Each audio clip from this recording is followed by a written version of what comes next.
হরে কৃষ্ণ বন্ধুরা, আশা করি আপনারা সবাই ভালো আছেন। আবার একটি ভিডিও নিয়ে আপনাদের সঙ্গে উপস্থিত হলাম। আজকের বিষয়বস্তু কর্কট রাশির জন্য খুবই গুরুত্বপূর্ণ, কারণ আজকে যে বিষয় নিয়ে আলোচনা করব তা হলো কর্কট রাশির জীবনে কি পরিবর্তন আসছে যে শনি বক্রী হওয়ার কারণে। হ্যাঁ বন্ধুরা, শনি রেট্রোগ্রেড হচ্ছে 13ই জুলাই থেকে শুরু করে একেবারে 27শে নভেম্বর পর্যন্ত আপনার 9th হাউসে, নবম ভাবে। তাহলে শনির এই বক্রী হওয়া কর্কট রাশির জন্য কতটা পজিটিভ, কতটা বেটার রেজাল্ট দেবে, আগের থেকে ভালো না খারাপ, কোন কোন বিষয়ে আপনাকে সাবধান হতে হবে এই সময়, বা কোন বিষয়গুলো আপনার জীবনে একটা দারুণ পরিবর্তন এনে দেবে এবং সেটা আপনার জীবনে ঘটতে চলেছে, এই বিস্তারিত আলোচনা করব। আগে জেনে নেব কর্কট রাশির ক্ষেত্রে এই যে শনির বক্রী হওয়াটা আপনার জন্য কি নিয়ে আসছে। বন্ধুরা, যারা কর্কট রাশির জাতক জাতিকা রয়েছেন, ভিডিওটি মনোযোগ সহকারে প্রথম থেকে শেষ অবধি দেখুন।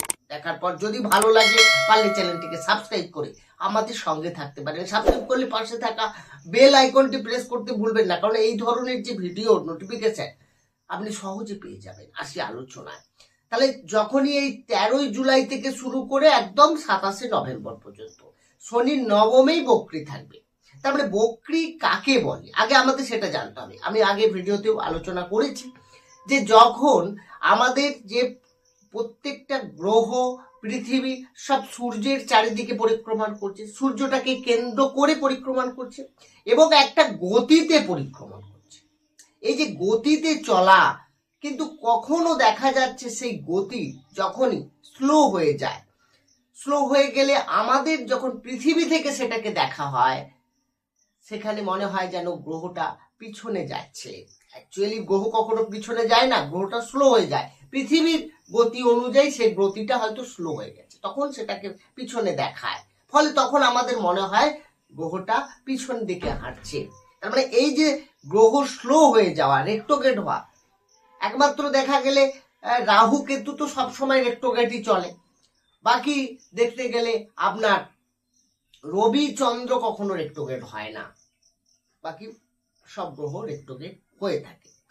তার মানে এই সময়টা যখনই নবমে অবস্থান করে থাকবে শনি বক্রী হয়ে, তার মানে নবম ভাব রিলেটেড বিষয়।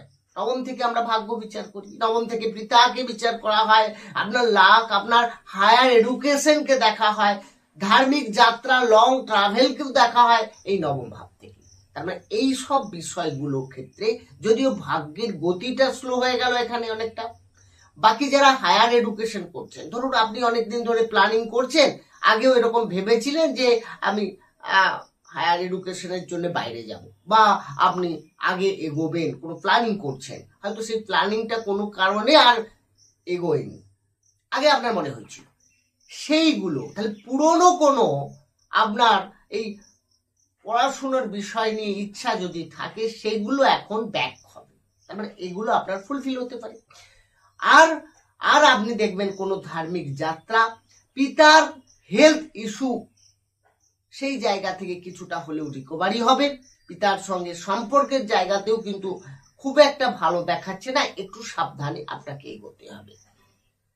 শনি বক্রী হয়ে শনি কিন্তু দৃষ্টি দেবে আপনার তৃতীয়, একাদশ এবং ষষ্ঠ ভাবের উপরে।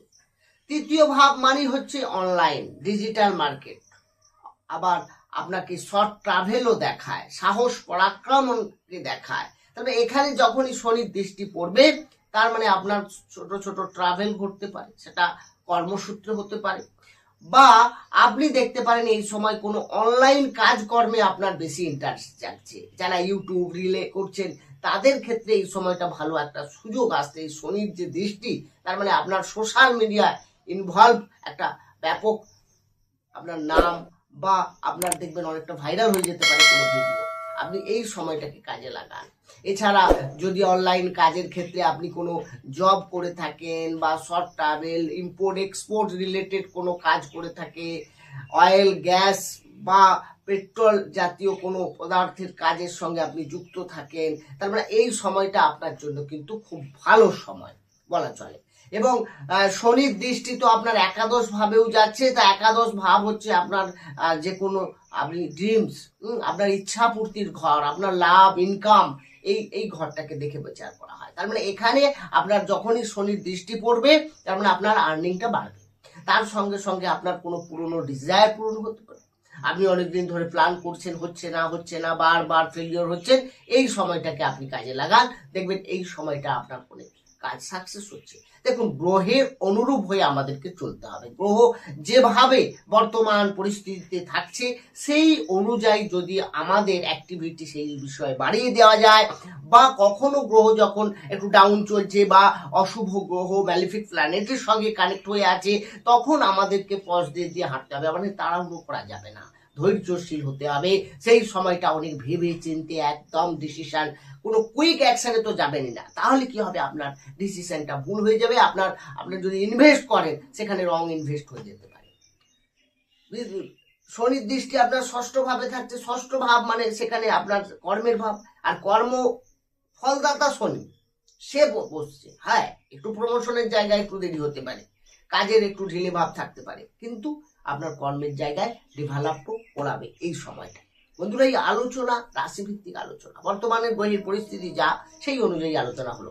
বাকি রইল, আপনি যদি কোনো ডিটেলসে জানতে চান, আপনার কোনো কোশ্চেন থাকে, বা আপনি চাইছেন এই ধরনের কিছু ভিডিও আপনি পেতে, তো অবশ্যই কমেন্ট সেকশন খোলা আছে, ওখানে গিয়ে আপনি কমেন্ট করুন, ভরপুর কমেন্ট করুন যে আমরা এই ধরনের ভিডিও চাইছি, তাহলে আমি সেই ধরনের ভিডিও আপনাদের উপহার দেবো। বাকি রইল, আপনার যদি কোনো কুণ্ডলী বিচার করতে চান, ডিটেলসে জানতে চান, বাস্তু রিলেটেড, কোনো পামিশ রিলেটেড যে কোনো বিষয়, আপনি অবশ্যই আমার ডেসক্রিপশন নম্বর হচ্ছে, সেখানে গিয়েও যোগাযোগ করতে পারেন। বন্ধুরা, ভালো থাকুন, সুস্থ থাকুন, দেখা হবে অন্য একটি ভিডিও নিয়ে। আর এই